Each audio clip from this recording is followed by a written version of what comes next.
Ah, looks like we have Evan.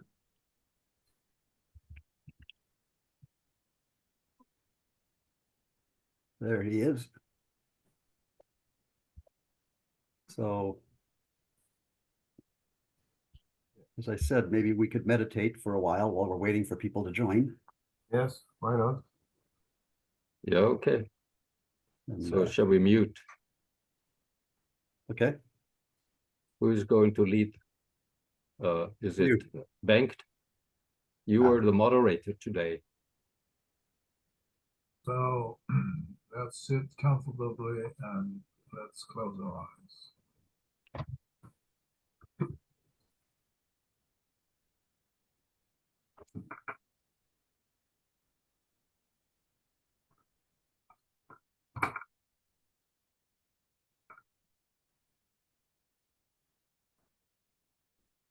Let's open our eyes.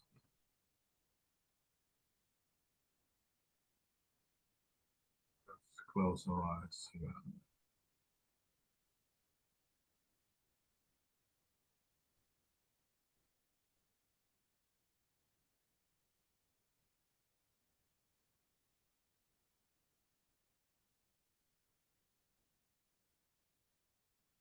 Let's open our eyes.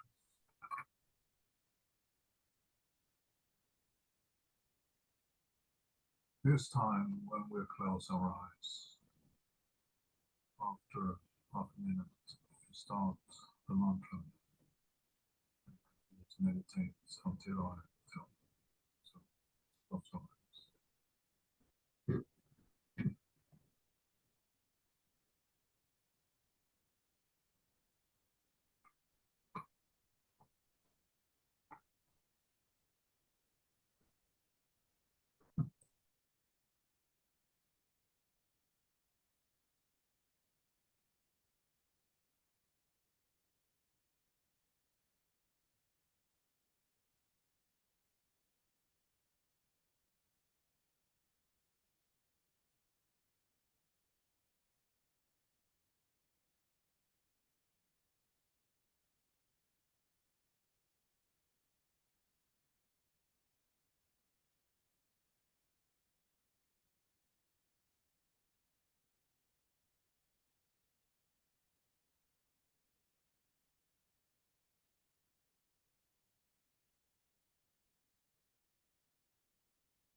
Good morning.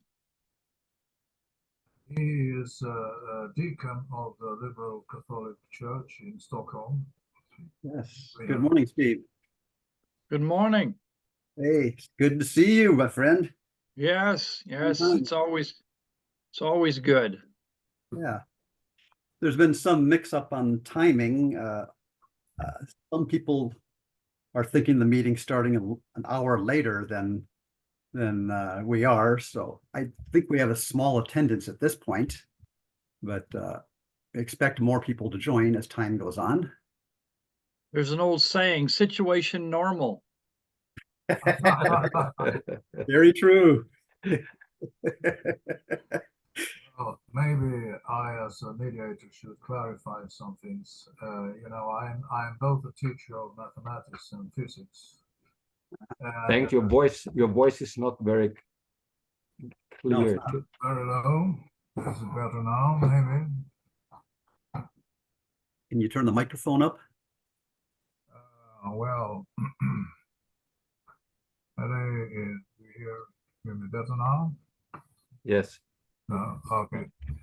Yeah, anyway, I didn't want to interfere the discussion about the time, but to my knowledge, Sweden is 1 hour more than GMT, so we didn't want to miss out if we would do the wrong calculations. So since the GMT time was 2, then we started at 3, not to miss out. But since there is this summertime, then it would be 1 hour more. So I'm not very surprised that it's only us. But you know, we never know. At 4 o'clock, maybe no one else comes. But we are a few now. So hopefully. yeah. Yes, we are an international group from all the way around the world. Yeah, and the Still waiting for Russians the are Russian folks to come. In the United States, there's our Native Americans, they chuckle and make fun of this idea of changing the clocks at different times in the year. And their saying kind of goes, only certain people would somehow think that cutting a foot off of one end of the blanket and sewing it onto the other would somehow give you a longer blanket. that's a sign of intelligence, that observation. My grandfather used to say the cows still need milking at the same time. Yeah. That's true. Yeah. So if now we have some time, I can tell something about my thinking about this meeting. We are a few people here, and since TM is not, it's spiritual but not necessarily religious in a dogmatic sense. It's about consciousness and so on. My standpoint, when people are talking about or asking me if I believe in God, I say, I don't believe in God. I know God and I live God. But that's nothing special with that because there is no other way to do it. Anyway, whether you know it or not, that's my standpoint. And to clarify that and exemplify it, I tend to say something about Einstein, because Einstein was asked if he believed in God, and he said that, yeah, well, I believe in the God of Spinoza. And Spinoza, he had a doctrine about the wonder of this world, the precision in everything, and so on. That that's a sign in itself that is enough. You don't have to believe in this, all these laws of nature and how they work and everything. And so that is also my explanation why I don't need to believe in God, because this world is God. We are God, and all of that which we know that we don't know, that is beyond our perceptions, our current perceptions, that is also God. But then there is also this problem with evil. If all is God, then evil is also God, and then God is evil. But there is a story about Einstein when he was a student. I have the this written down, but I don't know if I will read it, but I will maybe speak about it. And the idea with this was that it was a matter of warmth and cold. So he asked his professor, does cold exist? And the professor said, yeah, of course, we experience cold. Yeah, but cold is absence of warmth. So it doesn't really exist. And in that logic, it means that evil is absence of love. And he also, there are some letters, I think, he wrote to some grandchild or some partner or whoever, some child or whatever, I think it was his daughter, that the real religion and the real force of nature to be reckoned with and so on, also like in physics, is the force of love. So that's my standpoint as a mediator, and also to let you talk from your perspectives about how you look upon these things. And then there is also some other things that I should say. One is that it is said that we as human beings are created in the image of God. And if we compare that to the experience of sunrise and sunset, it's very, very clear and without discussion that it's the sun that is moving.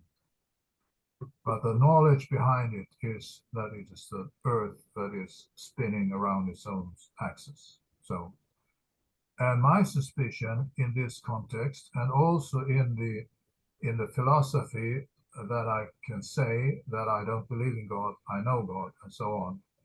Well, it's because I see this world and I also know myself.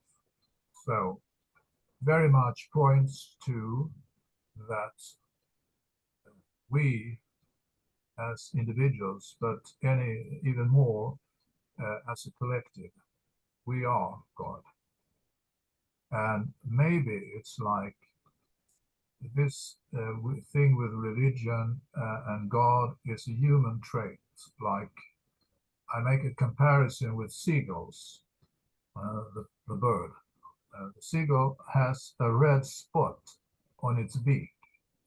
And that red spot is very useful for the survival of the seagulls because the chick picks on that red spot. And that makes the adult seagull throw up fish, things, whatever, so that the chick can eat that and survive and grow. And that's a very pragmatic thing. So to me, it seems that religion and God and everything is a very specific survival asset for humans. And let's say I have a specific project that is called Line of Empathy, or Stars and Sea. And the philosophy of Stars and Sea is that we are all stars, each and every one of us. And if for some reason we happen not to be a star, we can become a star from the ocean of possibilities that life gives, especially with human beings as the most motivating force for human beings. But then there is this abstract things with attachment to and connection to that is the higher thing with us that we all have. And then the ideals of religion comes in, like Jesus, Son of God, saints, and masters, and enlightenment. We need this for our development to make the most of life and so on. And that's all things that we could talk about. And finally, one thing that Gurudev talked about, and that was the department of the divine. And the story behind that is that Maharishi was his secretary, so he knew a lot about all letters that came to Gurudev. And there were a lot of letters with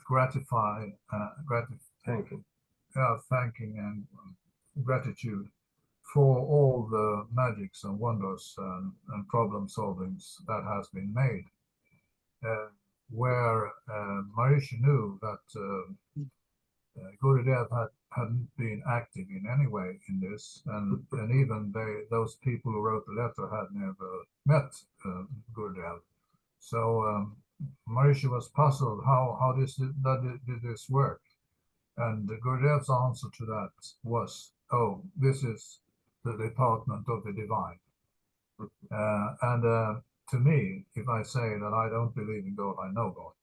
It's about when you experience synchronicities, if you experience nature's support, if you experience the quality of nature organizing, when you have enough of these experiences, then it's not a matter of belief that there is some organizing power.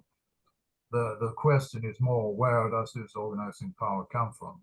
And then it's easy to think that the organizing power comes from outside of you, but maybe it comes from inside of you. But that inside is also connected to everything else. So it's kind of both inside and outside. And also, if you say, "I am God," then it's kind of capricious. It's kind of dangerous. So we usually don't say that. Okay. So, Bob, what's your take on this to begin with? And then we can let Stephen continue after that. There we are. So first of all, Steve, how much time do you have? Can you stay for the whole Well, I'm meeting? starting earlier, so I have more time. Okay. Yeah, right now, I would say I probably still have about an hour. So that's pretty good here this morning. So Okay. So I didn't know if I should launch into my whole presentation right now or just say a few quick words, but I think you should improvise. Be creative. I demand you to be creative. Yeah. Situation normal. yeah. Yes, let us have a good time, and then 4 o'clock when we really start, hopefully the whole gathering will start. Okay. Okay. In worst case, we can take the things all over again. Yeah. Bengt, So I have a request. Could you introduce us to Steve? It yes. would be very nice if Steve, Yes, you would actually, know that's us good. by name and who we are. Yeah. I Good. would like you to do that. Good idea. So there's a variety of that is that I tell a bit who I am, and then I let the word go on so that each of you can present yourself. Right. Okay. So my name is Bengt Nilsson. In Facebook, it's Bengt E.M. Nilsson because these are my middle names. Bengt Nilsson is a very common name in Sweden. So, and I'm a team teacher since 1975. I've been doing yoga and meditation since the age of 12. I'm a teacher of physics, mathematics, and technology, and my specialty is boat building, especially wooden boat building and so on. And I have this peace project with the intention of creating a world peace university of invention within 30 years. And I can talk for hours. So, Stephen, why don't you present yourself? Oh, good. So my name is Stephen. Last name is Arndt. I've been a meditator. I learned TM back in 1975 as well. So we share certain things. I'm quite certain. I'm a graduate of a Marsh International University, and I've spent I don't know, probably now 25 plus years with the Liberal Catholic Church. I was ordained to the priesthood in 2010. So I've been a priest 14 years. And that's always an interesting thing. I also, in our church, the way the church works is that you're not paid. You're completely a volunteer. So because you're a volunteer, you have to financially support yourself. And myself and my family, I'm married. I have a daughter who's now 32. And I work for a company here in Fairfield called Vintage Power Wagons. And they are a specialty company. They deal with Dodge four-wheel drive truck parts from about 1940 to 1971. And I've been in sales and technical support for that for 34 years. So I'm moving out of that though. My wife and I, she's retired and I'm moving in that direction as well. But I still have church responsibilities taking care of our church here as best I can. And I also assist with a church in Chicago, the Church of St. Francis in Villa Park. So that's kind of my my general background. Okay, Roland, why don't you say something about yourself? Yes, Okay. thank Yes, you, please, please. thanks, and Steve. My name Roland Hartmann. I'm living in Austria, in the town of Graz, 1 hour, 2 hours south of Vienna. I'm meditating since 1971, and I was initiated by David Fisk in Cape Town when I was living there. And he motivated me with his very, very motivating activities as teacher to also become teacher of meditation. So I became teacher of Transcendental Meditation in 1974 in West End, Belgium. And in the 70s, I was very active until 1980 in South Africa and in Austria. And then I had to attend to but I also have been working in the international movement in Salisbury and Witznau and all this. So I've been around, also had the opportunity and the privilege to be around when Maharishi was there. And but once I had to see that I had to support myself materially, I moved to Vienna and I opened up a planning office for architecture, which kept me busy until I got retired in 2007. And but I have always been assisting the national leader office in Vienna of the TM movement here. And I had very great joy. I had done some weekend deepening courses conducted and in cooperation with national leader and also by myself. And last year or 2 years ago, after having initiated people into the meditation, transcendental meditation of Maharishi, I came to the conclusion that I want to hand on that knowledge to the next generation, because we observe that we're not getting younger. We're somehow, our days are counted. And so like with every profession, I came, as I said, to the conclusion that I have to give this competence to young people. And somehow I found myself together with others in this group of international meditation teachers. And with finally, I just shorten it now, found myself teamed up with Avner Koster from Israel. He also is a team teacher and was in MIU managing, had studied their management. And it was a great, very great experience to have conducted last year this course together with him and others. And finally, we found ourselves to be doing our residence course for 2 months in Kerala, India. And we had about 25 people who have been studying there and having become teachers. Now they are all scattered over the place from the Russian-speaking space of Kazakhstan, Russia, Ukraine, Poland, and also in Western Europe, and with Bob in the United States. So this is my story, and I'm very happy to be here now on this monthly scale of providing a meeting, online meeting, and discuss about topics of common interest. And I may say now, I'm happy to have you here, Steve, and I see all others I know already, except the one who is with iPhone. Anyway, it's not so important. So that's me. Thank you. I give it on to who wants to talk now?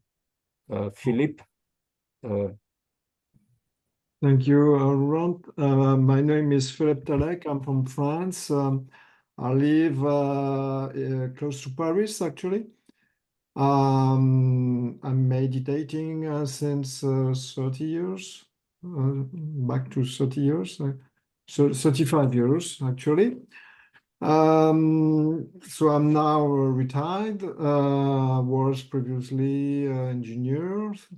And the thing is that I'm a teacher of meditation since 6 months. I participate to the first course from ITGMA, and thanks to Roland and Havner. So I'm glad to be with you here today. And I guess I'm married as well. I have a daughter. And I'm starting in, I would say, to get experience with the teaching of new students close to Paris. And that's it for me. So I can pass the relay to Bob, if you want. Yeah, just a very quick introduction. I actually began meditating back in 1976. It was actually part of a project I did in high school. I had a theology class that was based on Carl Jung's concept of myth, symbol, and ritual. And I had been interested in meditation, and so I didn't know anything about, or at least I hadn't started meditating yet, but I'd read quite a bit about transcendental meditation and did a project about TM and Advaita Vedanta. And that's what got me started on meditation. And actually, I came into meditation with an understanding that it's actually an expression of Hinduism. And I've never been, to me, I've always found it kind of odd that it was expressed in scientific terms, and the religious nature of it has been denied. And so as the years have gone by, I've kind of moved into full-scale Hinduism and actually work part-time as an assistant to the priest at the Hindu temple here in Florida. And so anyway, I've been an architect through most of my career. The 14 years I lived in Fairfield, I kind of moved on to other projects due to lack of architectural work. I owned a restaurant for 6 years and a number of other business ventures. I had to leave in 1996 due to for business reasons. The business I helped start in Fairfield moved to Dallas. So yeah, I've been meditating a long time, kind of drifted away into Hindu bhakti practices for a while, but came to the realization just a few years ago that you know, the silent consciousness is necessary for bhakti practices and religious rituals to really have a life.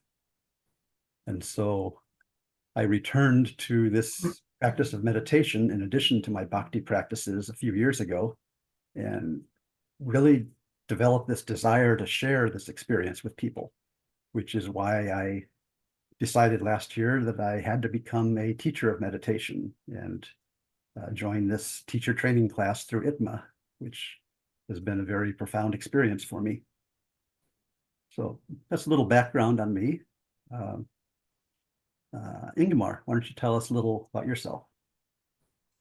Okay, my name is Ingemar Aronsson. I'm living in Stockholm, Sweden just now, but I'm from the south part, the town of Malmö, which has this bridge over to Copenhagen, Denmark. South part of the town. I started meditating in September 1970 in the town of Malmö, where I was living then, 18 years of age. In 1973, I became a teacher of transcendental meditation by Maharishi in the town of Vitel, France. We started though in Salisbury, then Engelberg, and of course moved to and in Vitel. Actually, I met Maharishi the first time eye by eye on Mallorca, 72, because I was there in a big gathering from all the centers in Sweden. We are about 60, 70 people went down. So the 12th of January, I was eye to eye with Maharishi, and it was really a heartfelt experience because I felt my heart was jumping out and running with small feet to Maharishi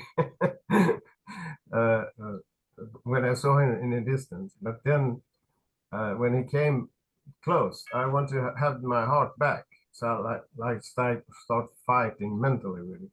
But when he stopped in front of me, looking deep into my eyes, I said, okay, you can have it.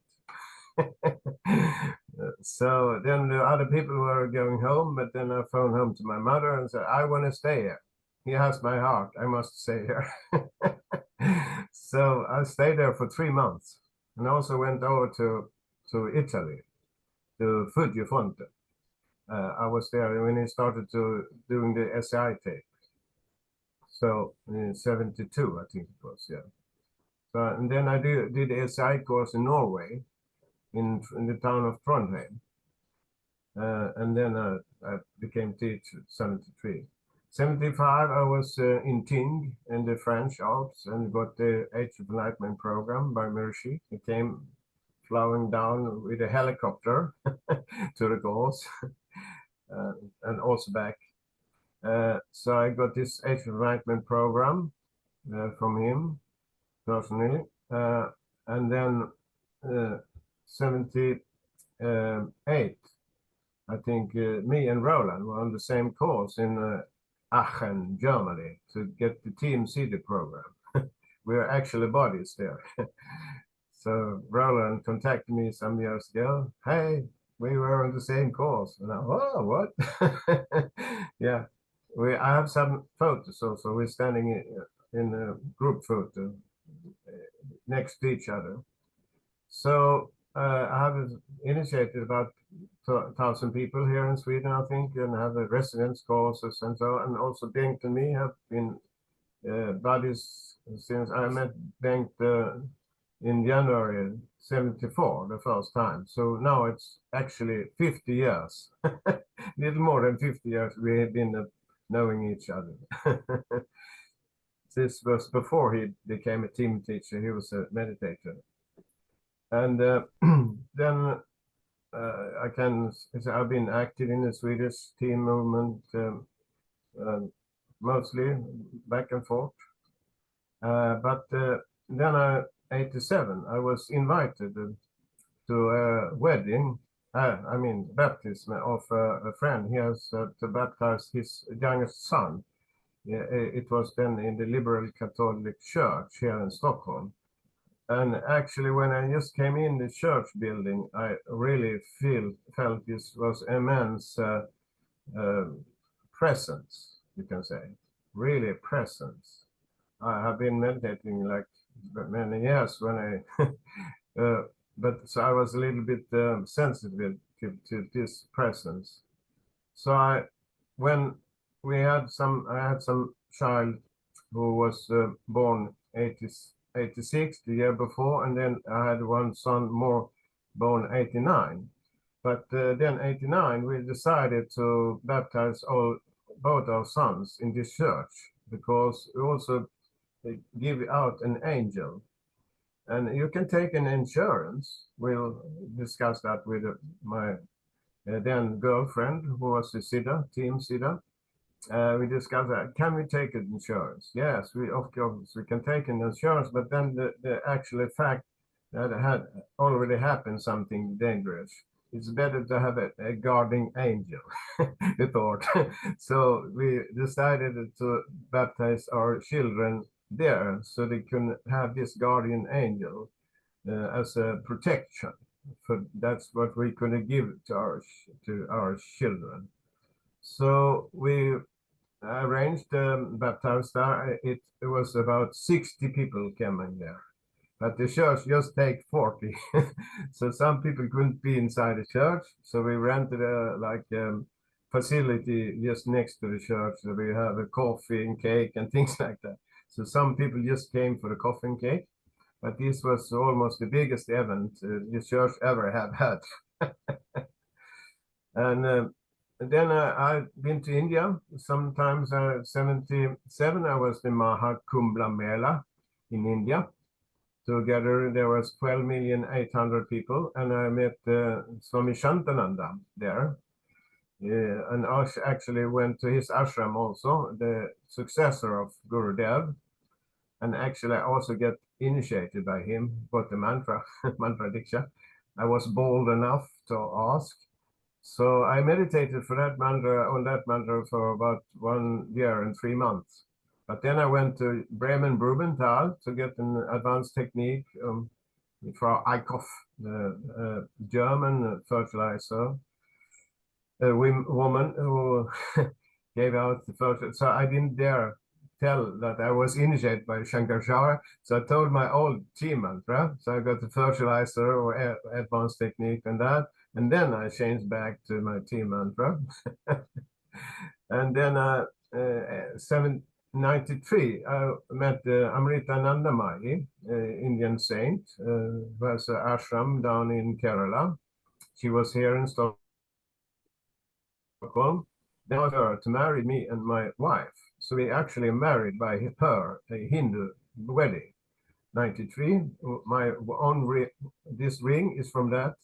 But then some years later, when I was active in this church, I became active, like you can say 89,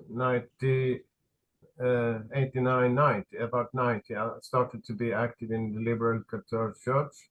So 2016, we got married, this ring. So me and my wife is married because the other marriage from Amma was not registered in the Swedish law. But now, when I was married in the Catholic Church, the same woman, yes. So we got married 2016 by the bishop in our church. So we had a very nice marriage there. And also went to India 80 and 81, but not to this course in Noida. I went to Sai Baba, so I met him too. That's a little bit of mine. And I also have 3 sons with my current wife, because the other wife was a girlfriend with the 2 oldest and we are still having contact. So we gather together when we are the birthdays, Christmas, Easter, and so on. So have contact with the mother of the two oldest guy, but the youngest guy, he's 30 now. He's the son of on the mother I was married to 2 times, you can say. One Indian marriage and one Christian marriage. So I have like these two traditions, you can say, one Vedic or Indian tradition and one liberal Catholic mystic Christian tradition. And just the 7th of April, I was ordained a deacon in this church, but I had done all the minor orders also, like baptized and get confirmation. And then I was made a clerk, doorkeeper, lector, exorcist, acolyte, subdeacon, and then now deacon. You probably, Steve, you know those I know them very well. yeah, yeah, right. So I've done the whole process. So I have been active very many years in this church, back and forth. But now the 3 most years I've been always every Sunday, if I was not sick or something else happened. So I'm very active in the church. Yeah, and I'm planning to become a priest. Right. Very good. The Yeah, church that's is in need of me. priests. That's me. Thank you.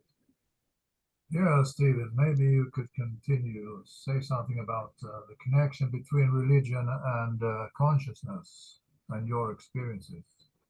Well, I'm going to start by saying that planet Earth has been very, very highly blessed. We have had for thousands of years, we've had great teachers who have come to this planet. And their sole mission, I think, as they looked around when they got here was, these people need help. Realizing, just like you had said, that essentially they knew that these were all children of God and that they were in fact gods in the making. But their pathway was not always real clear.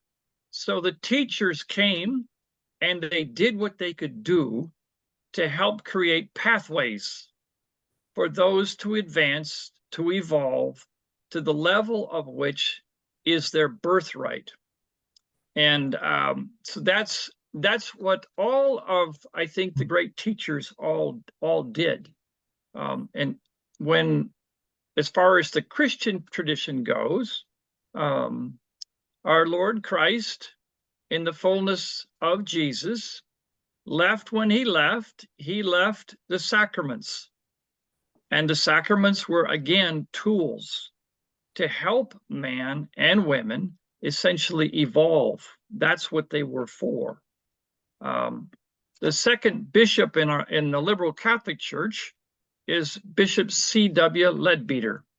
Leadbeater was very, very clairvoyant. And he took great pains and time to write and to explain in extreme detail the inner workings of the mystical side of the church.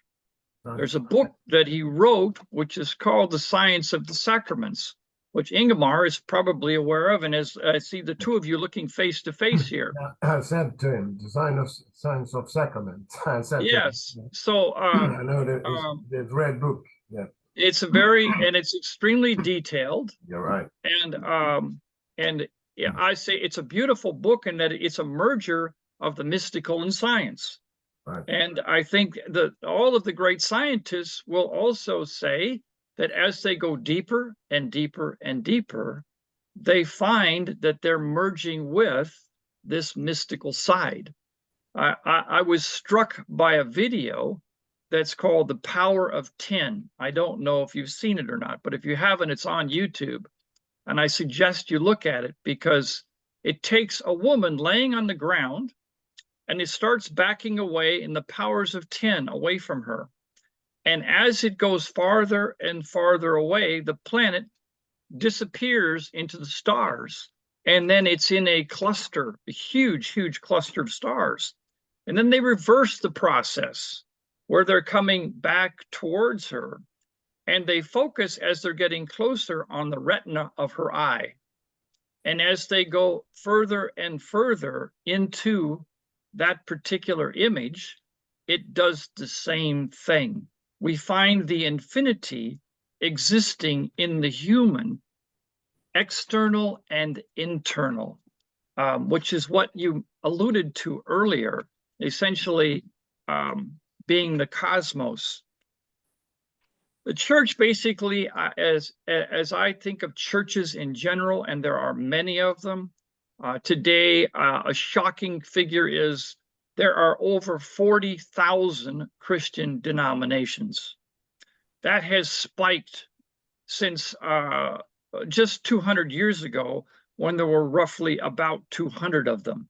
So it's gone through the roof in terms of the number of churches. And I always say this, all of the churches, if you look deeply, they're all branches of the same tree. All of the religious traditions, all of those, no matter what part of the world you go to, if you start looking deeper and deeper and deeper, you find out these are all branches of the same tree. And we as humans are a funny creature. We're like birds that decide, well, I just like sitting on this branch a little better than I like sitting on this branch. And that's kind of the way I see it. You know, religion itself means to bind back or to assist one in making that spiritual connection with their own nature. That's what the purpose of religion actually is supposed to be. And of course, like this wonderful, great physicist here, I can go on talking for hours, but I will not do that. I won't steal the show.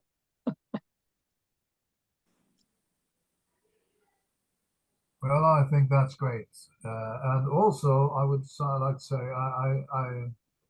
I don't look upon myself as religious, but when we look at the original meaning of what religion means, we can also look at what the word yoga means, because it means just about the same.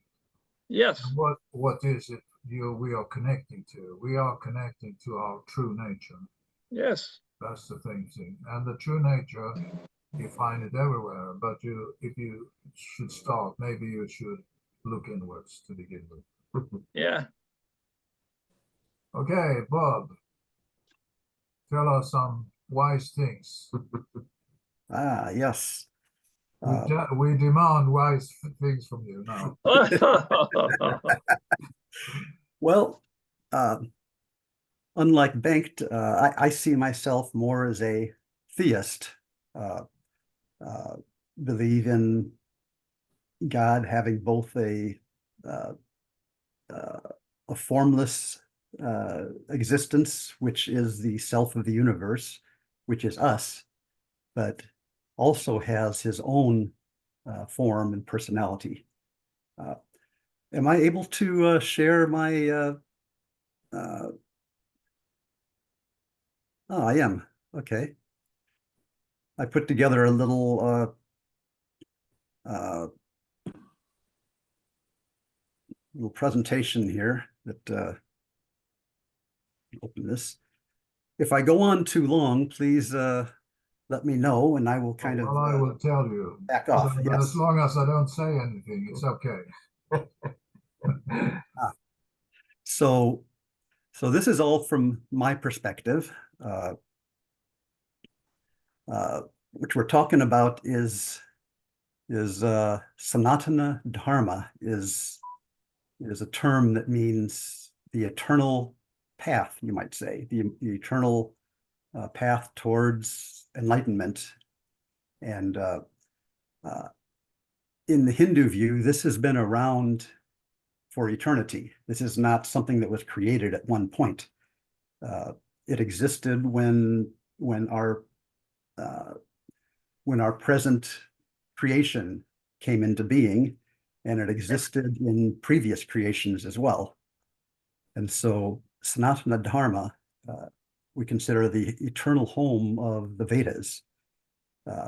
And it's been an oral tradition. All this Vedic knowledge that has come from the beginning of time has been passed down as an oral tradition until about 5,000 years ago, when we entered the current age, which is called Kali Yuga. In this age, human intelligence is lower than it had been in the past. Our lives are shorter, and so at that point, the great sage Vedavyas had realized that the human intellect is not able to memorize 10,000, tens of thousands of verses of Vedic knowledge and understand it. And so he's the first to begin putting all this knowledge into writing.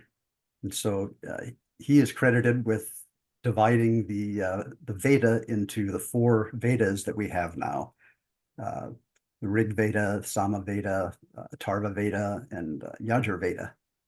And as well as all of the other Vedic literature, it's said that he composed the 18 major Puranas. There have been many others that have come since then. He is said to have written the first 10, the most important Upanishads, and then all of the other forms, the Brahma Sutras, Itihasas are considered history of humankind on this planet. And they focus mainly on what we would consider prehistoric history. Ramayana is a history of Treta Yuga, which was long ago, over 400,000 years ago. And the Mahabharata is more of the history of Dwapara Yuga, which lasted up until about 5,000 years ago.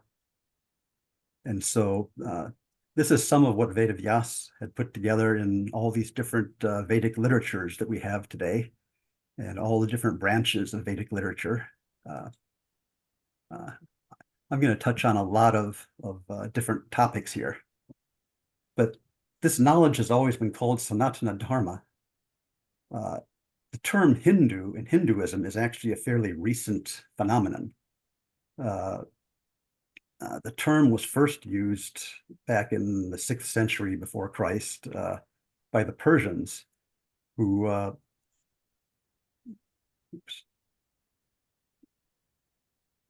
the Persians had referred to the people who lived on the other side of the Indus Valley as Hindus. And but the term wasn't really used until maybe 500 to 800, 1800 AD. A few people in India started using it, but it was really in the 18th century that it became the official name of this religious tradition. And Hinduism is really a broad umbrella of different views and different almost, you could say, different religions. 4 main branches being Shaivism, Vaishnavism, Smartism, and Shaktiism, but those have broken into hundreds of subsets. So much like the Christian church, it is kind of broken down. Although we consider Hinduism to be the keeper of Vedic knowledge, much has happened over time.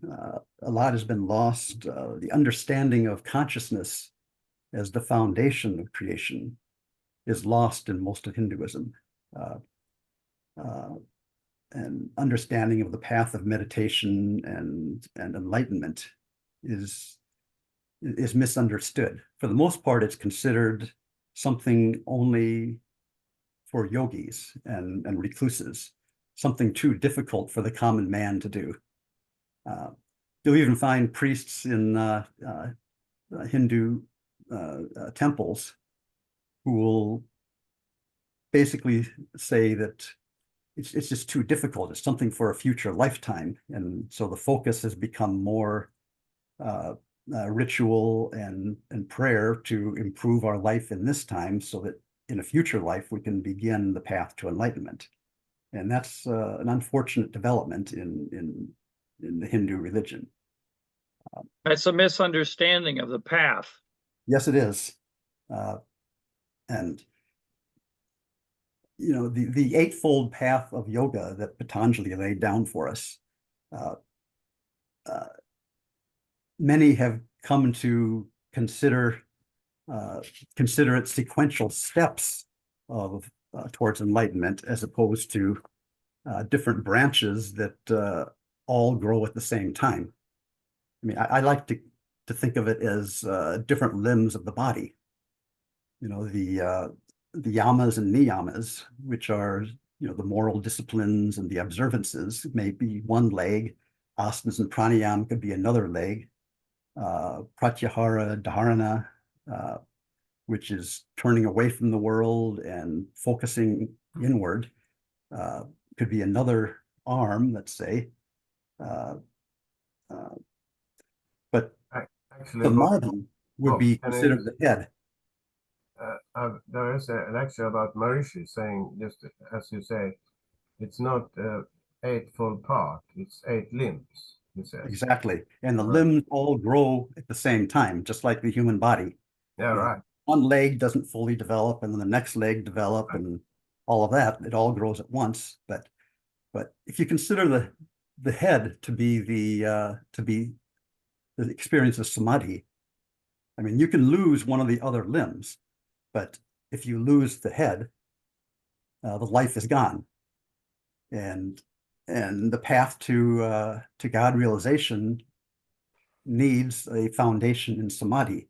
So samadhi is really the first experience. It's not the final goal to be reached at some point. And so, so that's one point I wanted to make, that this experience of the self has to be at the basis in order to give life to all of the other disciplines within the Hindu religion. Now, the concept of God in Hinduism is twofold, as I had said. There's what's called Nirguna Brahman, Brahman without attributes. That is the limitless self, the spirit that becomes the universe and becomes each individual. But there's another aspect called Saguna Brahman. It's God with attributes.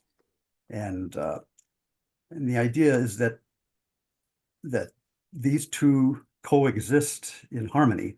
It's not one or the other. It's not that you believe in a personal God, but not being, not the self, or you believe in the self and God is an illusion. It's that the two are realities that exist simultaneously. And the thing is, this God we talk about has many different forms that can be viewed by different devotees from different angles. He may appear to be different gods, but in reality, there's only one God. The big misunderstanding of Hinduism is that it's a polytheistic religion, and that's not true. It's really a monotheistic understanding that there's just one supreme being who can be viewed in different ways. And this is a concept that actually moved on to Christianity as well, with the concept of the Trinity, for instance. You know, we have the Father, we have Yeshua, the Son, we have the Spirit. It's 3 separate personalities, but we understand them to be one God. And so this is that understanding, though, is not always clear. There's well, a lot of people who don't understand, who struggle with that idea. Yes, it's not clear to the masses, but you know, it's something worth teaching.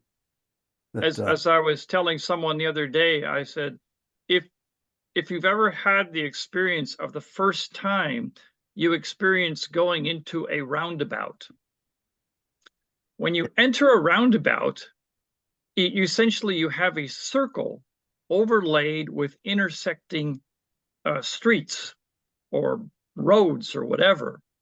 And it's kind of a contradiction to someone entering this particular space. There's sometimes confusion, and they don't understand the unity that exists in the meeting points of these particular intersections, and it causes unbelievable confusion. So the idea of the Trinity, like you say, is something that people struggle with. Yes, this is true. So I was going to talk a little bit about Devata and Mahadevata, which is the understanding that there is the one God, but there's also all of these sub-deities that are not really considered God, but rather gods you might spell with a lowercase g. And again, comparing to Christianity, it's the concept that there is God, the Trinity, but then there's all of these angels and saints. And so in Hinduism, all of this plethora of tens of thousands of deities would be kind of the equivalent of the angels and the saints in the Christian tradition. So there's like two levels. There is God himself, and then there's all of these intelligences at the basis of creation. So I just kind of wanted to give a couple of quotes from a couple of saints, such as Paramahansa, Ramakrishna, and Maharshi, talking about this personal God. For instance, Ramakrishna had said at one point, when I think of the Supreme Being as inactive, neither creating nor preserving or destroying, I call him Brahman or Purusha, the impersonal God. When I think of him as active, I call him Shakti, the divine mother, or Prakriti. So the distinction between them does not mean a difference. The personal and the impersonal are the same thing. They're just perceived in different ways. So he has also said, know for certain that God without form is real and that God with form is also real. Personally, I like a lot of Maharishi's early teachings from his early courses where he talked more about God. I'm currently reading or recently read a book that's Maharishi's lectures from a 1964 course in Germany. And in this lecture, he was talking about the personal God, saying absolute field of life, which is permeating and pervading, is the field of God.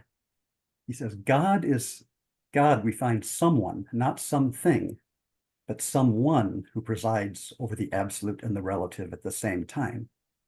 The Almighty who presides over, who governs the field of absolute and relative, under whose influence this world exists. So he's talking about God in a personal form and not just subtle relative. He says that this God is not absolute and he is not relative, but he's something different who actually controls the laws of nature, causes the impersonal being to manifest as the multiplicity of the relativity. And so he says there's an intelligence behind it, and that intelligence is God. So Carl Jung, who I really got into a lot when I was younger, talked a lot about symbols and the need to have a religious life in order to grow as a person. So in Hinduism, we view God and we view the rituals as both literal and symbolic at the same time. It's not that it's one or the other. So we could say that in Hinduism, consciousness is like the substance of creation, and it's the substance of Hinduism. But the heart of Hinduism is bhakti, which is devotion to the personal form of God. And so in Hinduism, we see the two as being equally important, experiencing the self as the unlimited being, and at the same time, keeping a sense of awe and devotion and love towards the Supreme Being. And so bhakti is at the heart of Hinduism. And it's good to differentiate. Bhakti has two aspects. There's Vedic Bhakti, which is bhakti with rules and regulations. It's ritual worship. It's very formal.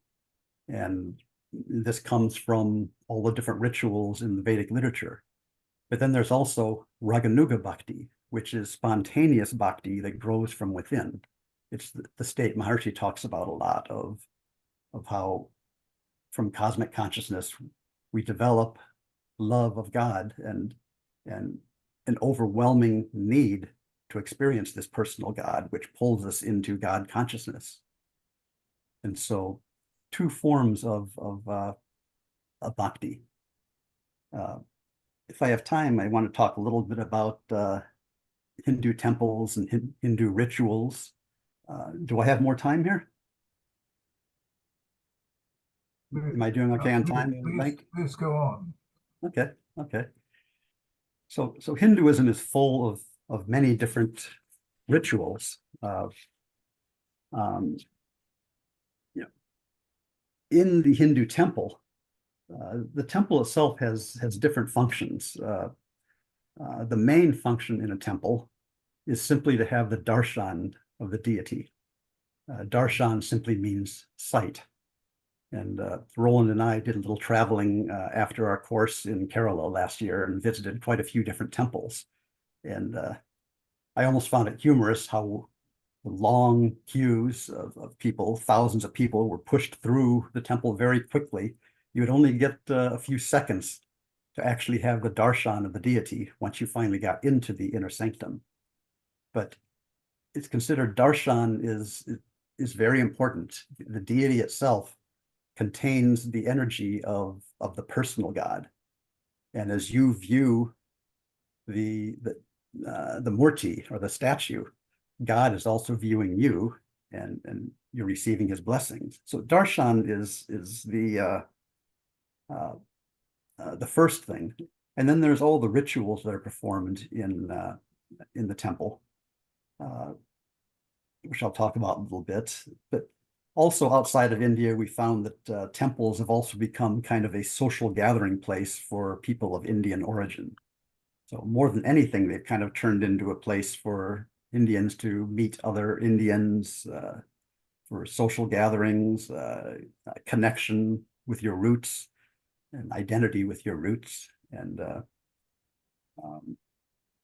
but the rituals, the rituals exist for different reasons. There's like different levels of ritual, of purpose of the rituals. The ritual does help us connect with the personal God and purifies our consciousness as well as the world, making our path towards God much smoother, much quicker.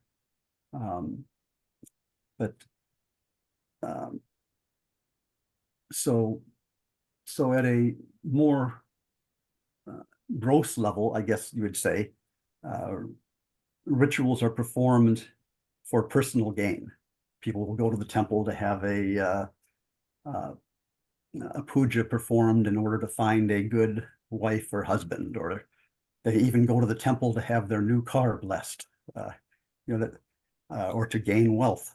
So that's kind of a surface level understanding of rituals. At a deeper level, the rituals can be considered a purification of the individual and of the entire world, for the betterment of the world. At a deeper level yet, they kind of create a path towards enlightenment, a path towards developing from self-awareness to God awareness, which is the next step, which we would call God consciousness. And so it could be for receiving God's love and grace. And at the highest level of bhakti, the ritual is performed on a selfless level of love. It's just performed for the sake of loving God. And that's considered the highest level of Raganuga Bhakti. not wanting anything in return, not asking anything from God, just existing to express love to God, who is infinite love. And so that's the highest level of ritual. And so in a Hindu's life, personal prayer and meditation at home is really the heart. Visiting the temple is kind of a more of an external expression, but the life at home, every Hindu family has a shrine somewhere, and Hinduism is very much a family-oriented culture. I've never seen a culture that values family as much as the Indian culture. And you'll find entire families gathering in front of the shrine to pray together, to chant together. So family worship at home is really at the core of Hinduism. But then in the temple, there's what's called samskars. It would be the equivalent of sacraments in Christianity. And so there's all of these different samskars that are performed throughout your life, from conceiving a child to giving the child a name, first feeding, the first haircut. It goes on through the beginning of studying Vedas. Marriage is one of the samskars, and last rites, of course, is the final samskara. So another thing that happens in the temples are all of the festivals and public pujas, which are more celebrations of God's love. It's large gatherings for big public pujas and such. And then there's different types of pujas. The next few pictures are actually from my temple here in Florida. Now, homa, or fire sacrifice, is one form of puja, where offerings are made into the fire, into Agni, in order to experience the divine. And so it's done at a fire pit. The priest is chanting the mantras. In this case, on the back right, you see our Panditji, Pandit Janit, who will be chanting the mantras throughout the ritual. And then the participants in the puja will be making offerings of ghee and grains and such to the fire. Now, homas usually are a single fire. Sometimes there's large homas with multiple fires. This took place while we were in India last summer. We had the 54 kunda homa. In other words, 54 separate fires that different groups of yajamans or sponsors of the puja would be making the offerings into the fire. A couple of years ago, actually before the pandemic, we actually had a 108 kunda homa. We had 108 separate fires, and it was a very powerful experience. Now, Maharishi talks about yagya quite often, and in the TM movement, yagya has kind of become an umbrella term for any type of puja. But in reality, a yagya is a homa consisting of a minimum of 3 separate kundas, and with priests at each one reciting prayers, and it's performed for at least 3 days in a row. And so a yagya is a very a powerful form of puja, and this is a picture of a actual yagya taking place in India, with priests at each different kunda or fire pit, all chanting these ancient Vedic mantras. Very powerful experience. Another form of puja that I really enjoy is abhishek, which is considered a bathing ceremony of the deity. In this particular picture, the priest off to the left there, Pandit Janit, is chanting all of the Vedic mantras, while a couple of us are actually doing all of the actions, bathing the deity, in this case, Krishna.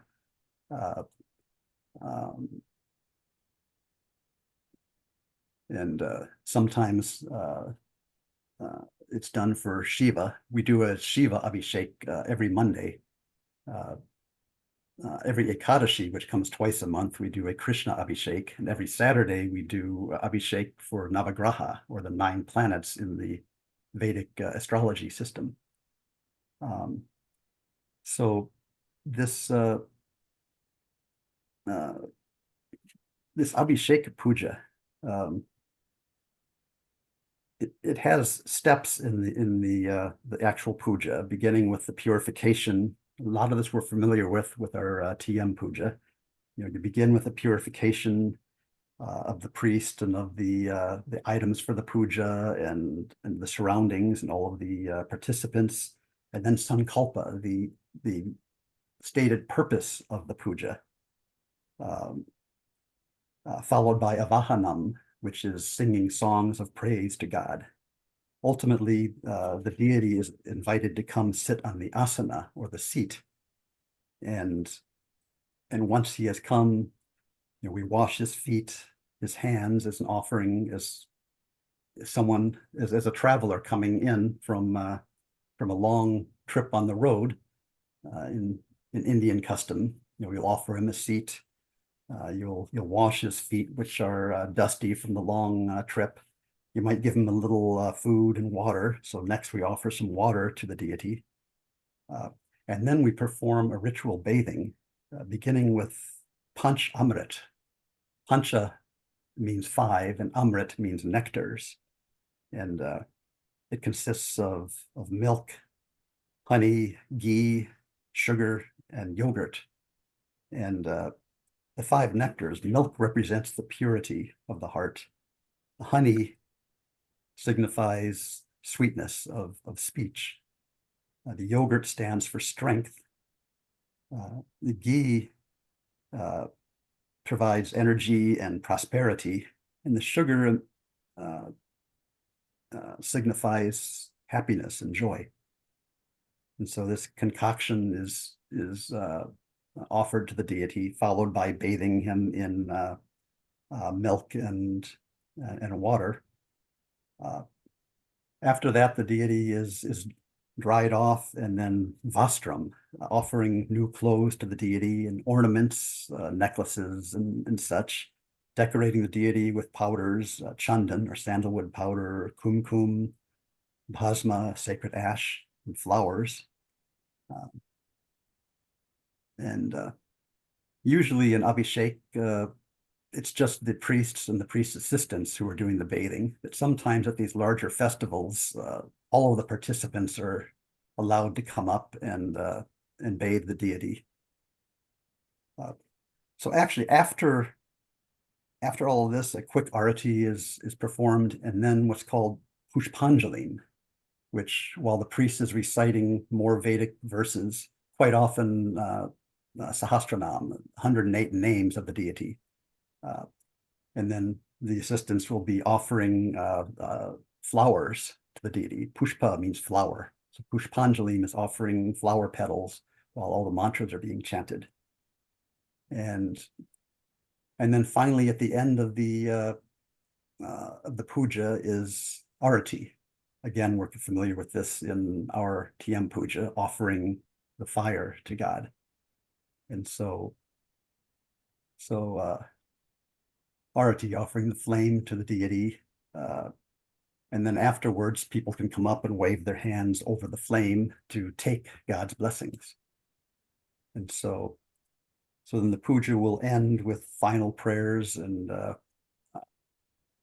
it's just a very powerful, blessed experience.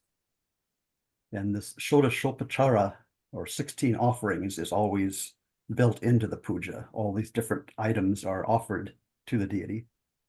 But what's important to understand, actually, I've gone a little too far here, but all of these motions, the offering of food, the offering of the bath, and the ornaments and such, is kind of the outer part of the puja. The most important part is the sound value of the chanting. We're familiar with how powerful Vedic mantras are. So that's really the heart of the puja. The sound value of the mantras is what creates the experience of God, and the priest will be chanting various things throughout, different stotrams, which are hymns composed by various saints such as Adi Shankaracharya. Purusha Sukta from Rig Veda is often chanted. Gopi Gita is a chapter from the Srimad Bhagavatam. It's always chanted in a Krishna puja. And then all these various prayers from Rig Veda and Yajur Veda are chanted by the priest. And they all have a very, very powerful experience. Now, this whole idea of ritual bathing that we do for God, it's kind of symbolic of washing our sins, washing our impurities and our dullness away from us so that we can perceive the divine. And ritual bathing, is done not just in this Abhishek Puja, but it's a very common thing in Hinduism, of visiting holy rivers and taking a bath. And It's actually a part of many traditions. it's become a part of every tradition, actually. Yeah. Yes. It's what is the it's been adopted, like in Judaism, there's the mikvah, which is the purifying bath. John the Baptist came and would bathe people in the rivers to wash away their sins, and that became part of Christianity, the baptism of washing away the sinful nature through water. And even in Hinduism, traditionally, you would always wash your feet or even bathe entirely before entering the temple. But when we visited the Rameshwaram temple down in India, Roland and I made the pilgrimage there. They have 22 tirthas, or 22 wells, that you bathe in before entering the temple. And you literally go up, and the priest will pull a bucket of water out of this well and dump it over your head. And then you move on to the next tirtha. It's a long ritual to prepare yourself before entering the temple. But like I said, it's been adopted by every religion in the world. It's part of every religion, even in Islam, washing the feet before entering the mosque, for instance. Ritual bathing is part of it. And I had talked about the sound value of the mantra being the most important part, as well as sankalpa. Sankalpa is the intention, and that's really important in the power of the puja, to have the intention to see God and the intention you want as a result of the puja. And I find it's also, sankalpa is important in spiritual life. And I may part company a little with Maharishi here, but I believe sankalpa, or the purposeful intention to experience the personal form of God, is necessary to move on to true God consciousness. So that's basically what I have to say about Sanatana Dharma and Hinduism. And so I would like to pass this on to anyone else, or if anyone has any questions. Well, I'd like to say a few words. Thank you very much, Bob. It was very clarifying and interesting and uplifting. I'm writing about higher states of consciousness and so on, and I do it on with a concept, and that is based on the joy of pudding is eating. And my interpretation of it is the joy of enlightenment is lightenment. that things get lighter and easier, kind of.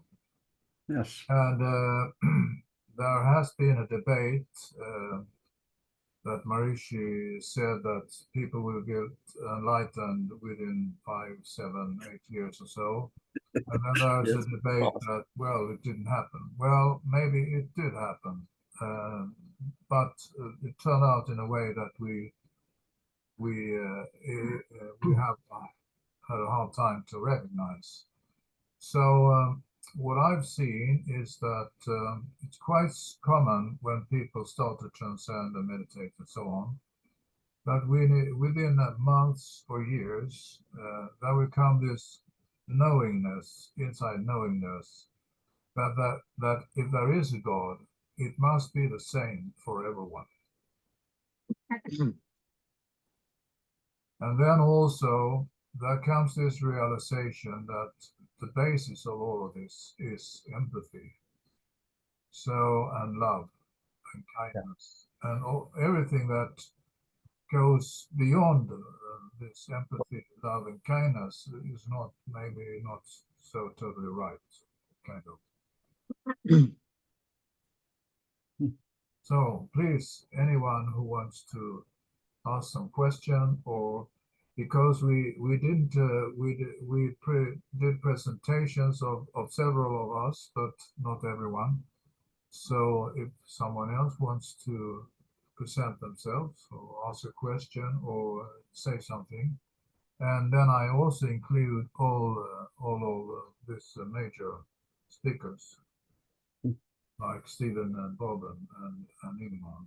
Yes. Does Ingemar have more to say about the liberal Catholic Church? I have some pictures. I can share my screen. Yeah, if you want. Yeah.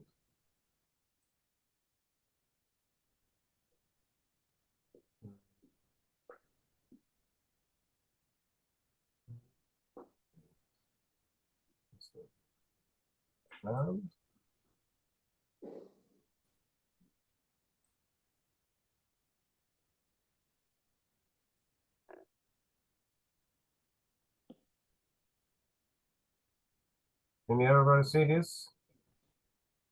Darkness. Yeah. Here's okay. Here's a picture of our church building in Stockholm, Sweden. It's actually outside an island called the Essinge Islands. So also Stockholm has like 270 bridges, because there's very many islands, the whole of Stockholm. It's an archipelago of many islands. And then the next picture, let's see, okay. I have to move this. Okay, there. There's the next picture of just the entrance of the church. Here we have one of our bishops, actually Sten Bertil. He married me and my wife. And here we have the altar, and to the left we have a Maria altar. To the left here, you can see, and then we have our guiding saint here, which is Saint Alban. He's an English saint who was actually Greek, but he lived in England. And here's the chalice and The paten. Yeah, paten. Yeah, you put the consecrated bread on, and there's our marriage picture, and the bishops in behind, and me and my wife. It's 2016 when we were married in the church. Actually, this picture is really weird, because when we stood there, another bishop opened the other side of the church and didn't know that there was a wedding going on. So when he opened the church, he saw us standing there, so we got blessed by him too. So we get blessed by two bishops at the same time. It was really auspicious. Yeah, yeah. Right. Here's me as a practitioner. We had a mass 2006. This was, but I was not ordained as a subdeacon because I hadn't manipul. You know, you see You're the this. subdeacon. Yes, this is subdeacon. You know, this is a manipul, but before this, I don't have a manipul here. So if you're doing it before you are ordained, you shouldn't have the manipul. But here I was the ordination last year. This is from last year, and this is from this year, a deacon. You say you have these two ribbons going by. And this is my wife, and there's the two bishops. This is this bishop ordained me. He's like 45 for 6 years. He's 78 or 79, maybe 80. I think he turned 80 this year. But this was the bishop who married me and my wife. So, and here's from 2006. And this bishop, he's passed away. And this guy also passed away. So, but he's the bishop now, this guy. And there's me, and there's a woman. We have actually also ordained women in our church. We ordain women as priests also. So now she's a deacon there, but she is also ordained priest now. And here's also this, you know, all saints, new saints. And there's the Christ, and there's like, you know, what's this? Krishnamurti. Yeah, Ushu. There's Einstein. This is Ramana Maharishi. Sri Aurobindo. Sigismund Freud, I think. Nietzsche. Yeah, there's Yogananda. And I think this is Kate Richard. Rolling Stones. You see, he's immortal also. Yeah, that's little bit of the pictures. Maybe I can stop sharing or something. Maybe I'll take this. And this. Okay. Yeah. Stop here. Very good. I'll say So- I'll say a little word about the word church. Yes. Because it's sometimes slightly misunderstood. The word church actually means a place of worship. It doesn't mean a building. Now, buildings are oftentimes, when we have a church designated as a building, it is usually designated as a consecrated space. Because it's been consecrated, and I'm sure that in your church, you have probably got the ray crosses, which are typical on any of our churches. It is designed for certain rituals to take place, essentially to provide the foundation for a particular effect or something that we do. And but some people think that, you know, when they say, "Oh, I don't go to church," and I say, "Well, wait a minute." I said, church doesn't necessarily mean a building. I said, God doesn't care where you wish to commune with him, you know, and so it's a different way of thinking, but that's certainly often misunderstood. We have a consecrated cross, a small one, in each direction of the church room, inside the church facility, and also in the ceiling, and it has a small diamond. And also the candle, the holder, they have a small compartment with different gemstones in it, like Yes. amethyst, diamond, ruby, and so on, to channelize out the different angels' beings, you can say, or energies from the different angels. And the Also- priest also wears a cross that has the gemstones in it as well. So, and of course, all that is prescribed and laid out in the Science of the Sacraments, which you're aware of. That was my next sentence, but you Yeah.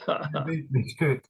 Yeah. You can read it about in Leadbeater's Science of Sacraments. Also that actually create a big temple, the first thing we do, which is unseen, but it's very, you can feel it really, and therefore I'm still very active in this church because it expands my consciousness really very much, and I feel really energetic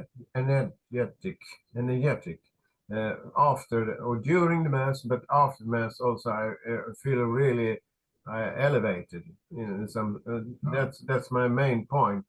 Why I'm still in this church, because it really contributes to my growing as a human being. Yes. And I would say, just as Bob was mentioning, on your very good presentation, by the way, the avenues or the paths to God realization or enlightenment, there's many of them. And the thing about that is no two humans follow the same path. Right. But what we're very happy about is that there have been custodians over time who've taken the initiative to try and keep pathways open, so that if someone comes across them and they feel a real strong affinity, as Ingmar is mentioning, that path is available to them. And I know the great teachers. When I think of Christ, I think of a man who was much more interested in building bridges than in burning them down. And this was, I think, all of the great teachers who have come. They all hoped to build bridges and create pathways for all of us. That's great. I see that Mark Volkmar is raising his hand, and I've been thinking about that it's time Yes, for Mark to... thank you very much, Bengt. We seem to have a lot of, or some specialists on Christian religion here today. I personally am a bit skeptical about Christianity, but nevertheless, it's a world religion, and it has a lot of followers. We know from the Yoga Sutras that we can get siddhis by 5 different procedures. That is birth, drugs, mantras, tapas, and samadhi. Is it possible? We don't know very much about Jesus. There is no real Jesus documentary which we can watch. Is it possible, or have you ever considered that maybe Jesus had siddhis by birth because he worked some miracles, as we know, although we haven't seen them, but it's reported. He did some funny things. Is it possible maybe that he had siddhis from birth? That's a good question. And the interesting thing about Christianity that I have to kind of bring up to many people is you know, Jesus didn't carry a Bible. There wasn't one. Now, in that particular time period, going back 2,000 years, we have to understand that probably the highest literacy rate in the Roman and in the Greek was maybe at best 20%. So this was also very much a society of an oral tradition. And what has come out of the ancient scriptures is essentially passed through what we would call, or at least I would call, story theology. These were stories that were passed orally. Now, the thing about stories and story theology is this. If you've ever played the game of phone tag, where essentially you start with the story and you tell the person next to you, and you're sitting in a room with 15 people, and you see what it evolves to by the time it gets to the 15th person, you discover that sometimes it's not quite what it was when it began.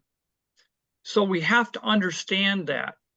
Scripturally, I tell people this, and I've heard some of the bishops and other say the power of actual scriptures or the ancient writings is often discovered in the space between the words. And I mention that because in our liturgy, we read the same scriptures for that particular Sunday every year. And I've been asked the question, why do you always read the same ones on every Sunday of that particular Sunday? And I tell them, because you're a different person this year than you were last year. So if you sit with it, you might be very surprised in terms of what kind of awareness comes to mind. This, of course, is the way traditions move forward. And but I just thought I would share that. Oh, great. I'd like to say something about the connection between Jesus and India, because there is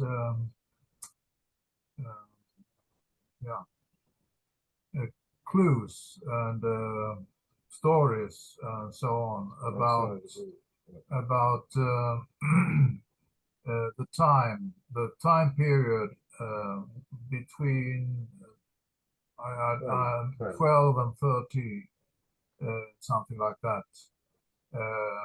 That it seems at least possible, and there are traces that Jesus went to India, and whether he got the cities or had the cities from birth, or that he required all these things and enlightenment and so on in India, it's possible. So, and one of the apostles, Thomas, said that he went to India and established the Christian church in India. So there is a connection between the theology and the religiousness of India and Christianity in that sense. I've heard that as well. I would like to mention, another perspective on the life of Yeshua. Actually, Jesus was a Greek name that was applied to Yeshua hundreds of years after he was gone. His Aramaic name is Yeshua. And his last name wasn't Christ. No? So back in my college days, I studied Rosicrucian teachings for a couple of years. And according to Rosicrucian philosophy, Jesus' family, Yeshua's family, were Essenes, which was a sect that existed in Jewish society, but they were studying ancient Egyptian mystery school knowledge. And they state that, the lost years of Jesus that are missing from the Bible from age 12 to 30, that Jesus first traveled to India after he had mastered everything he could from the Essenes back in his homeland. He went to Egypt to take the highest initiations. And from other readings, what I have gleaned, and may or may not be true, is that once having reached the highest level of the mystery schools, he was still dissatisfied. And at that point, he traveled east to India, where he studied Buddhist meditation, philosophy, and Hindu bhakti and such, and over time developed his own philosophy. He came back to his homeland to spread that new teaching, which of course didn't settle well with the establishment. His mission only lasted 3 years before they tried to execute him. But again, according to the Rosicrucians, after the crucifixion, he traveled back to India, and there's actually a shrine in India that claims to be the burial place of Jesus, that he lived a long life after having left the Middle East.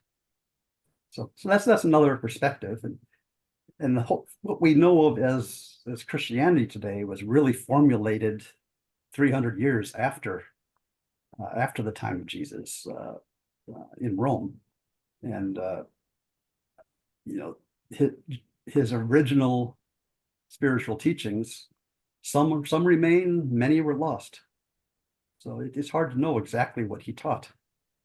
Christianity was made up 300 years after his death on a council in Turkey, I think, and Yeah. there were lots of gospels, and they selected 4 and declared the other ones for invalid. There is a gospel of Mary Magdalene, there is a gospel of Yep. Thomas, and lots of Yep. others. Yep. Yeah. It was a big challenge at the point when they went to establish, when Constantine decided he wanted to establish the church there in Rome. And you know, one of the first things that I recall that may have happened was he was trying to quantify this. He wanted this to be ABC in terms of how the church fit in and what you were supposed to be doing, et cetera, et cetera. Now, there were the group that were more the mystical side of the church and were known as the Gnostics. And the Gnostics, they couldn't kind of do that because the Gnostics basically believed that a great deal of your personal evolution had to do with your experience of essentially being in the transcendent and learning as you move forward. That was something that wasn't easily put down on paper in terms of being quantifiable. So the Gnostics were kind of pushed aside. And the schools of the mystery schools, of course, continued, but, you know, in a smaller, much more secluded way after that happened. So that's what happens with history sometimes.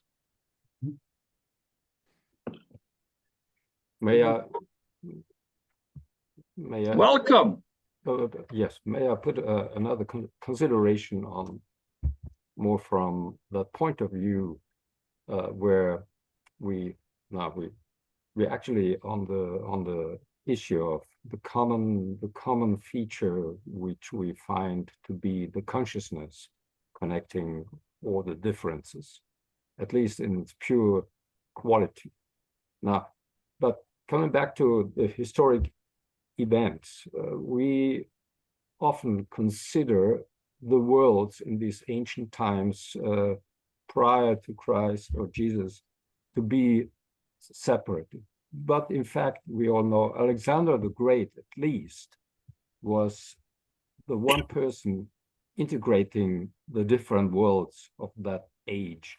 And he brought with him at least some guys or women who were knowledgeable of the Indian cosmos, which was prevailing at those days of Buddha's teaching very much. And there is quite some literature on that. So one can, I also know of some very well-known researcher, scientists here, historian in the German-speaking space who investigated the traditions of the Roman culture. And he pointed out that yogis were traveling from the east to the west as well. And one can assume that at least those who were aware of such phenomena, human phenomena, they had ears listening, and they knew that these people were around. So one can assume that Jesus, at least my personal view, could have known that, and but which means possibly, yes, could be that he also had more, as you described it, Bob and Steve, that he had more contact with the Eastern wisdoms and practices than one generally would be told by the representatives of our present-day churches or Christian traditions in the West. We would all buy the book or go to hear the speaker that knew all of those details. Yes. I don't know how to raise the hand here on Skype. You I can saw just, Roland very no one comes politely. to speak. raise the hand, but I don't know how to do it. Oh, go ahead. May- Like this. You raise your hand like this. You don't know the other way. So, well, first of all, thank you for inviting me. Phil invited me, and I'm the most inexperienced here in the group. So I try to learn and listen, and I thank you very much, all of you, for your contribution. I just wanted to reinforce what Roland was saying, that one of the Socratic dialogues does mention, Socrates says to his disciples, let's meet outside the city walls by the Brahmin tombs, by the Brahmin cemetery. So the amount of communication that there was between Europe and India was much more important than what we actually understand today. So I do believe there is a very high chance that Christ did have an Eastern influence. And a bit like Ingmar, I am also both a practicing Christian, Catholic Christian, and a Buddhist. So it is not always easy to reconcile these two things, but I think that it can be done. And one way that I like to simplify it is also because of the timeline, is that the teachings of Buddha and the teachings of Christ are almost identical, but Buddha forgot to put in all the drama. And since we human beings need the drama, Jesus Christ had to come back and enrich it with a bit of drama to let us understand and appreciate what the teachings of compassion actually is. So that's my way of reconciling it. Bishop C.W. Leadbeater was also a Buddhist. I see. Bishop, which bishop? C.W. Leadbeater. He was the second bishop in the founding of the liberal Catholic Church, and he was also a practicing Buddhist. Interesting. Good to know. Yeah. I would say, it's not uncommon for religious people to straddle different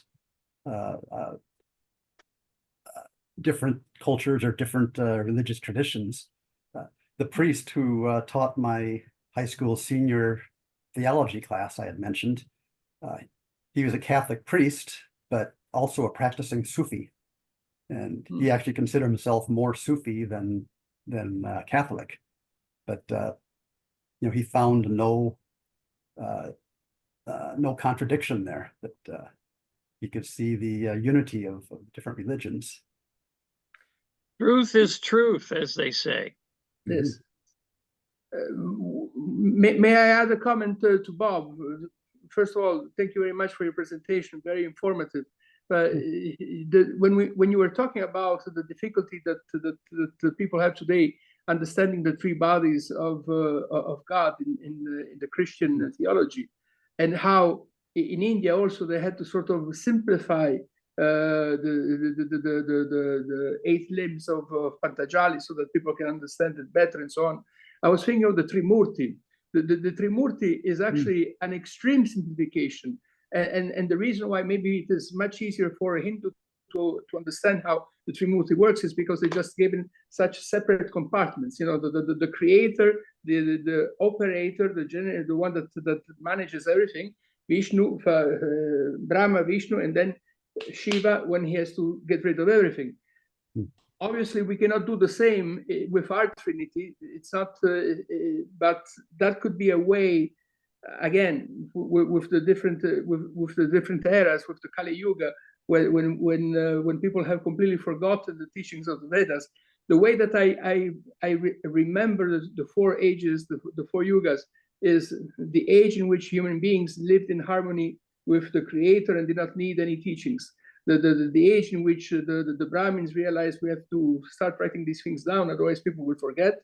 The 3rd age where they lived by the Vedas, and the 4th age where they forgot everything, which is the age in which we are living today.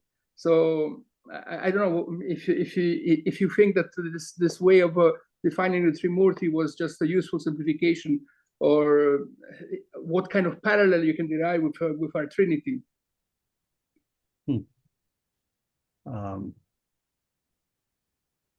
Don't know how to answer that. I don't consider it a simplification as much as the different forms of God, I mean, extends far beyond the Trimurti. Different forms of Devi and such. I think they have more to do with human perception. It's kind of like looking at a cut gem or a diamond. The different facets of the diamond may reflect light, different colors of light when light shines off of it. And God is kind of the same way. It depends which angle you look at him. You perceive him as a different personality, but it's still the one and same God. That's a good explanation. I've also lived and worked in India for many years, and it's always fascinating how people will define themselves as Shivaites or Vishnuites, and that they will be completely devoted to a particular God. But then at the end, it's always one God, and they just call it with a different name. Actually, my bhakti guru, we call Maharaji, he said, yes, you can reach God through devotion to any form of God, but you need to choose one form and focus your devotion on that one form while respecting all other forms. Never put down another form of God as being untrue or less. But he kind of likened it to digging a well. If you want to get water, you start digging a hole in the ground, but if you dig for a little while, then go dig another hole, and then walk over to another place and dig another hole, you'll never reach the water. The well will never be finished.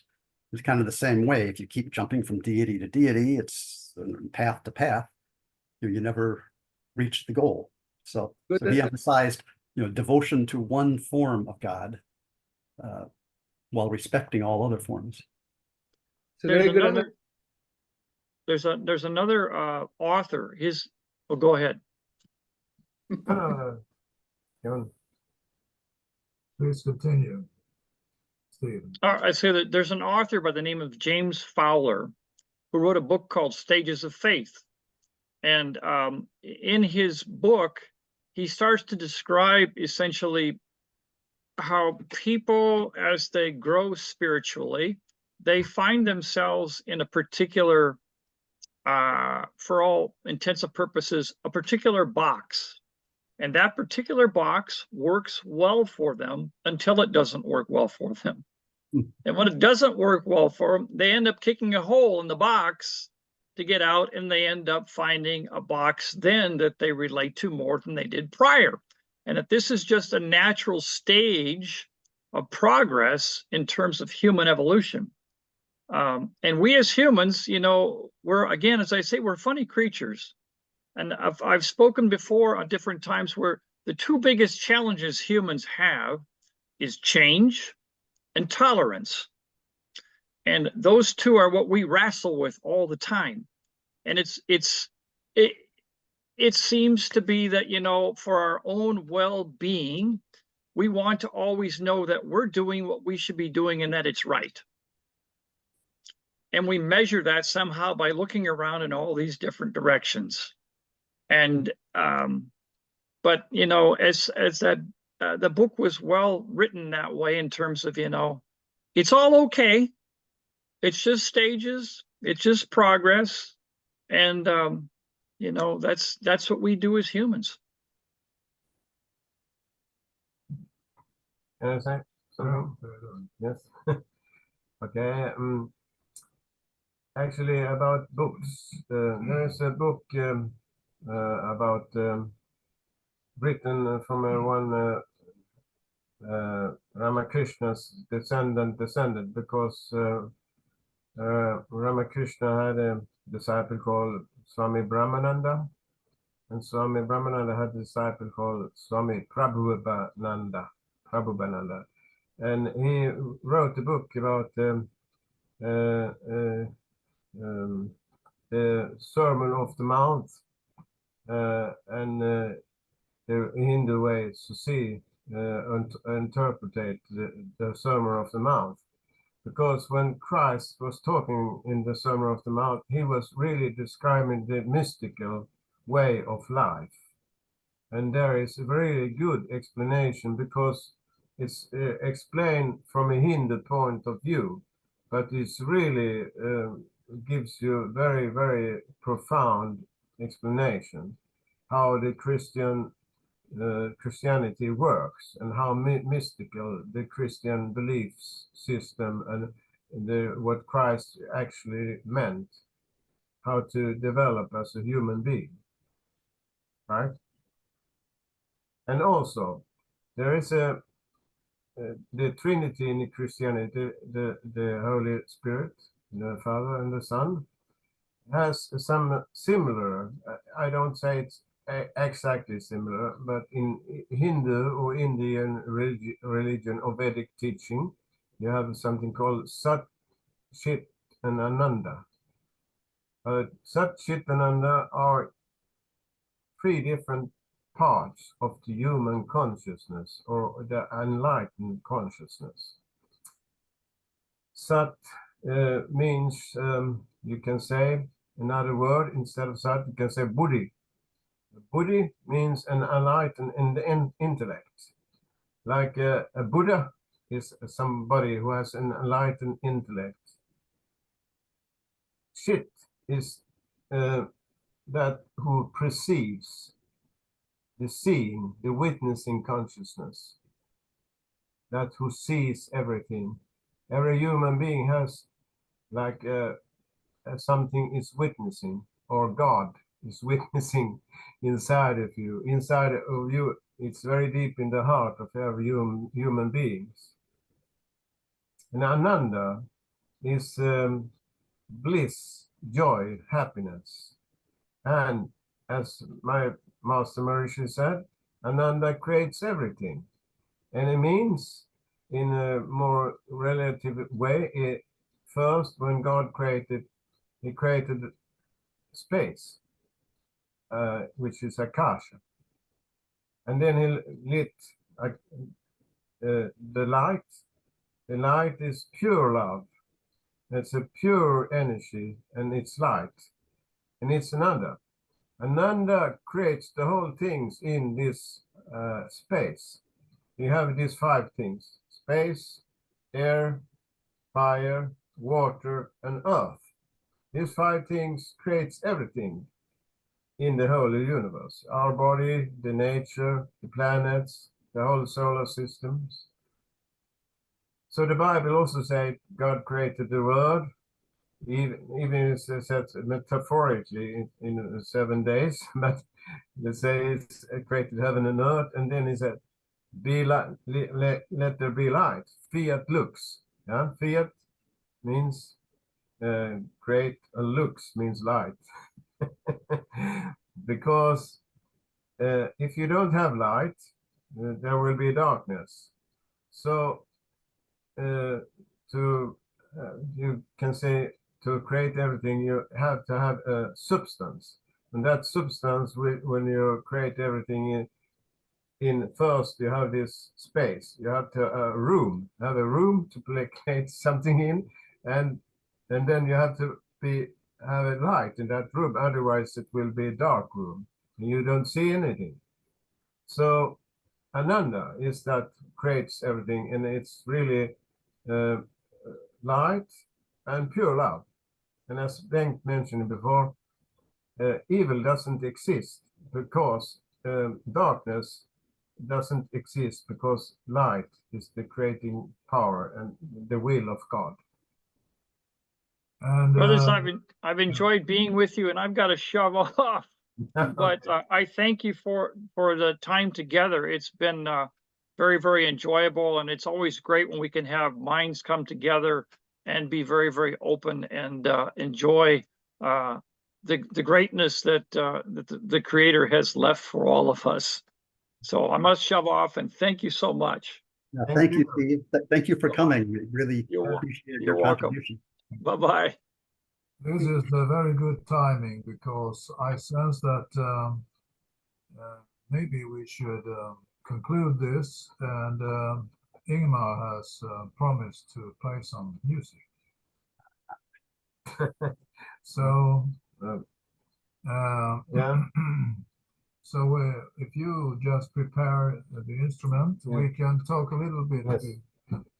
because I must have to go forward here. Mhm. yeah, also so maybe there is interest for keeping on, or are we? What's the feeling among everyone here? I would like to say, Carmela, Yeah. that you're staying in Malta, aren't you? That's correct. Yes. My wife and me are from Sunday for 2 weeks in Taormina, Sicily. Beautiful, beautiful. Just a stone throw away, very near. Yes. Maybe I can, if you want to give me a call, I can ask Phil your phone number, your WhatsApp, if you need any kind. I lived in Catania for 5 years before moving to Singapore, so I know that area quite well. Yeah, great. I think I've got your email already, and I will send you my contact. Okay, thank you, Roland. Yeah, okay. Would be great, yes, to have a chance to see what's happening once we are there. Sure. We will be very nearby, so maybe we have the opportunity to do something. Thank you. Okay, thank you. Okay. Can you hear this? Do you hear it? Do you hear the instrument? Yes.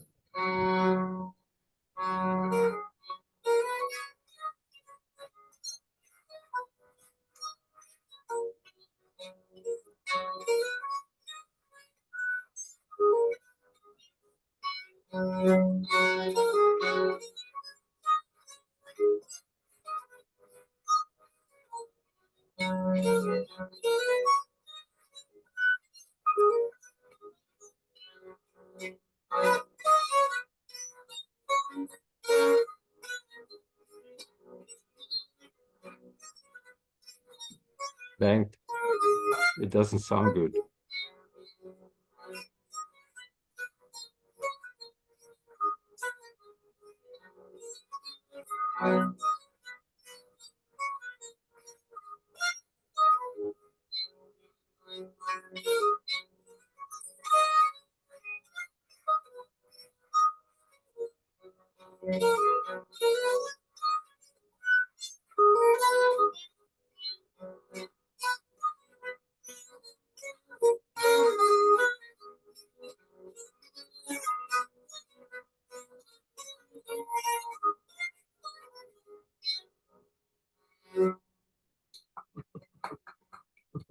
Thank you very much.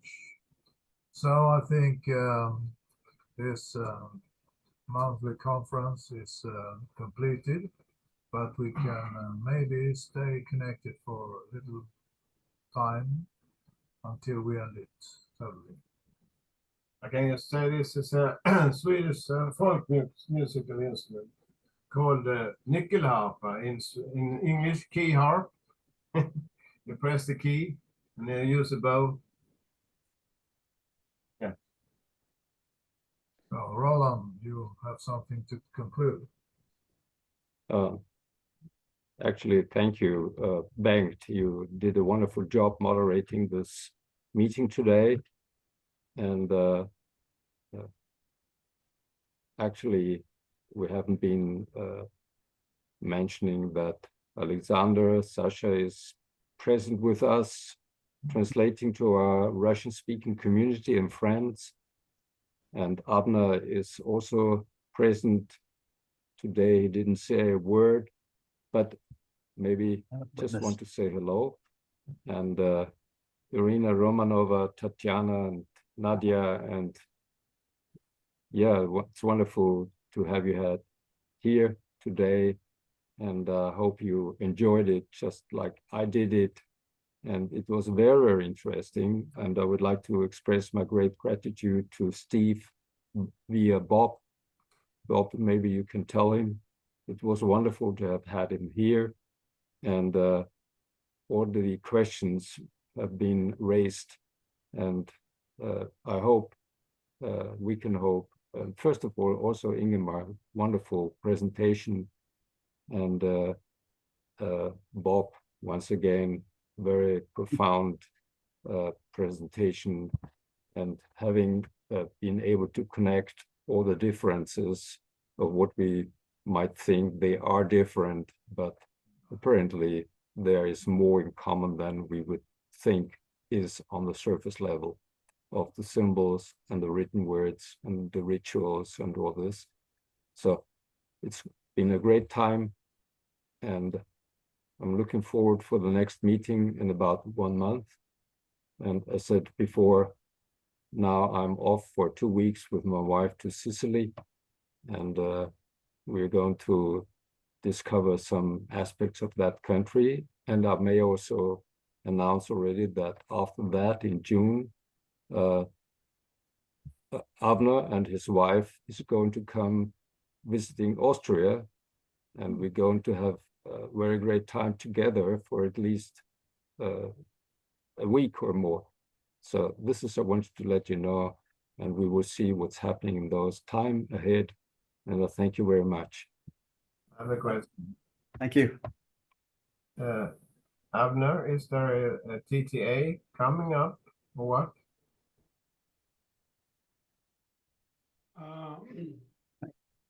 Well, we don't know what nature has in store for us. There's this legal issue which slowed us down. We're a little bit more careful with TMO trying to attack ITMA and other independent teachers. We intend to do TTA in any case, but we're waiting a little bit.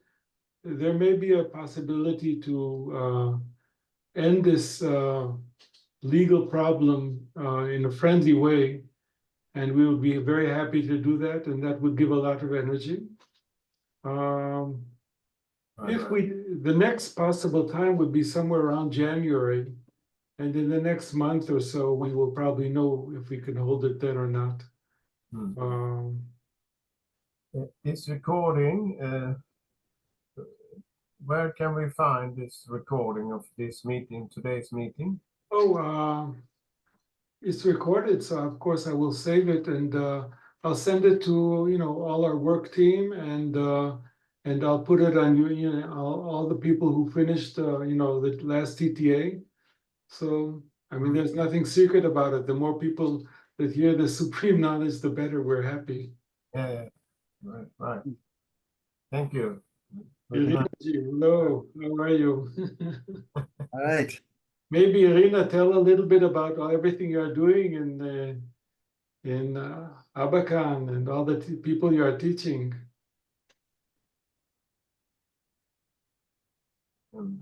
Please. Yes. Yes. Please tell us all the news, all the good news.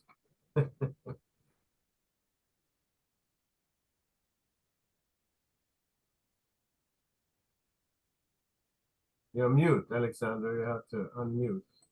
Oh, he is translating, so he has his. Okay. Oh, okay.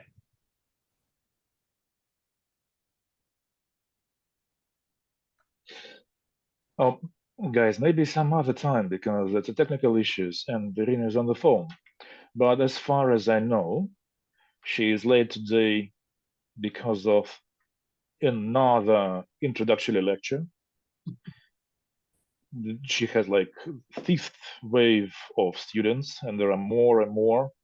And the most important thing is that they gather for meditations.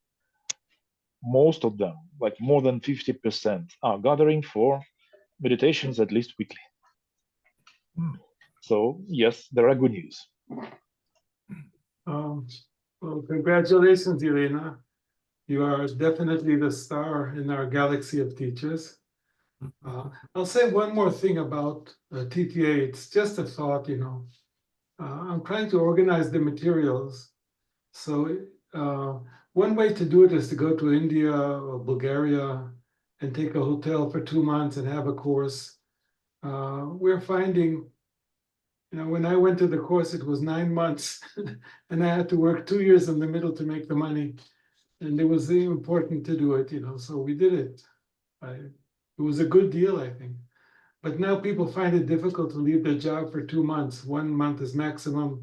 And many people have emailed us and said, can we do it online? Which, some of our competitors are doing online. But we feel that's not very good quality without the rounding and without the personal attention. So one possibility which was raised was to do it in specific countries, especially Russia, which is difficult to leave right now and have visas.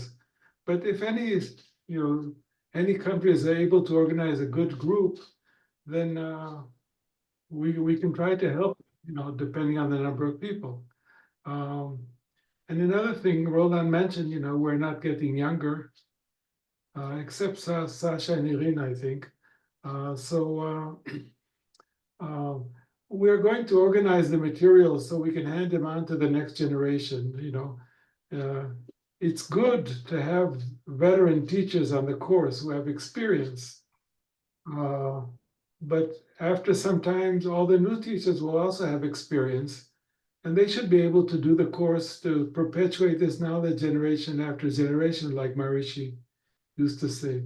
So these are some thoughts we're having, but right now we're waiting for nature to give us a sign what to do.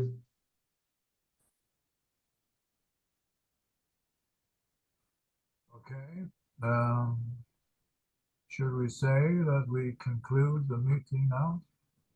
Yes, and thank you very much, Ben, for managing this meeting with spiritual luminaries. We are looking forward for the next meeting. All right. Jai Gurudev. All right. Jai Jai Gurudev. Gurudev. Jai Gurudev. Thank you very much, everyone. Bye-bye. Bye-bye. Bye.